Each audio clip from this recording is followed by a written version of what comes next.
मुंबई, ठाणे आणि पुणे या महत्त्वाच्या समजल्या जाणाऱ्या महापालिकांमध्ये भाजप स्वबळावर लढण्याची शक्यता आहे। अमित शहांनी या संदर्भात चाचपणीचे सूचना दिल्या आहेत अशी माहिती सूत्रांनी दिली।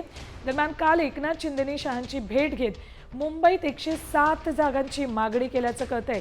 शहा यांनी शिंदेंचं म्हणणं ऐकून घेतलं, मात्र त्यांना कुठलंही ठोस आश्वासन दिलं नाही असंही कळतंय। तर राजकीय वर्तुळातनं ही महत्त्वाची बातमी आहे। मुंबई, ठाणे, पुण्यामध्ये भाजप स्वबळावर लढण्याची शक्यता आहे। या महत्त्वाच्या महापालिका आहेत राज्यातल्या, या ठिकाणी भाजप स्वबळावर लढण्याची शक्यता आहे। अपडेट्स घेऊयात आमच्या प्रतिनिधी रुपाली बडवे यांच्याकडून। रुपाली, महत्त्वाच्या महापालिकांमध्ये भाजप स्वबळावर लढणार असल्याचं कळतंय, तसे संकेतही मिळत आहेत।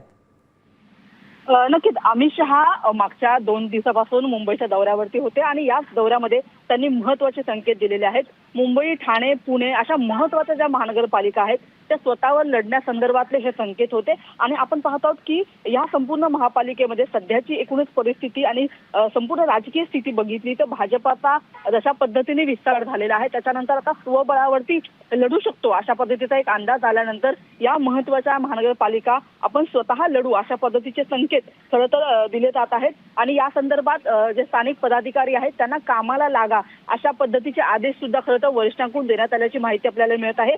एकूणच मुंबईमधल्या प्रभाग रचना आणि ह्या सगळ्या जवळपास बघता खरं तर जशा पद्धतीने भाजपामध्ये सूत्र हलण्यास सुरुवात झालेली आहे, त्याच्यामुळे येणाऱ्या पालिका निवडणुकीमध्ये भाजपा नेमकं काय। रुपाली, धन्यवाद या संपूर्ण माहितीसाठी। तर पालिका निवडणुकांच्या पार्श्वभूमीवर भाजपचं एकला चलो रे असं सध्या तरी धोरण दिसतंय।